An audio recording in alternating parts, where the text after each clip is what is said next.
This is one of the more specialised and without doubt among the more unusual waste disposal tasks in Australian history.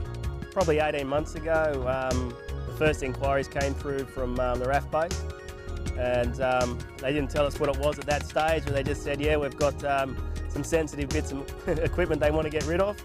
And it came to light a few months later that it was the F111s. It was just monthly contacts from then on in, and sort of brought it to a head in the last 3 months, and it was actually going to happen. And yeah, so here we are pretty much today. It probably is the most unusual one we've come across in the most recent years anyway. So not every day you get to bury a whole plane, let alone an F111. The disposal of these faithful servants of our Air Force was necessary under our military arrangements with the United States.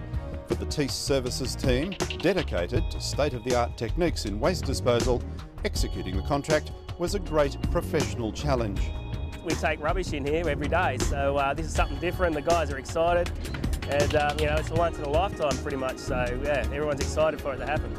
The guys have had months of planning, and we've had this area earmarked for this job, and yeah, so there has been daily talks and a lot of planning involved for this to happen, so everyone's quite excited that we finally get them in the ground.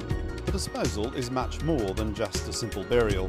The airframes will eventually be deep beneath the landscape, and a permanent record of their precise location will ensure they are never disturbed. Well, they need to be covered, fully covered.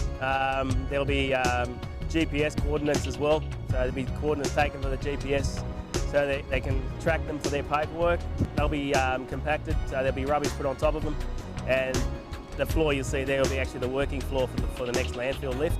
So the landfill will start loading that with rubbish, so yeah, so it goes up from there. As inauspicious an end as this may seem for the F111s, for TEAS Services, and in particular its waste division, this speaks volumes for the expertise that's been established now over many years.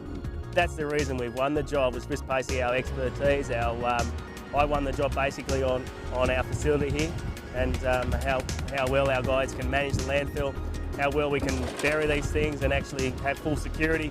So Department of Defence were really big on security and making sure you know, bits of the aircraft weren't souvenired. It's a step in the right direction.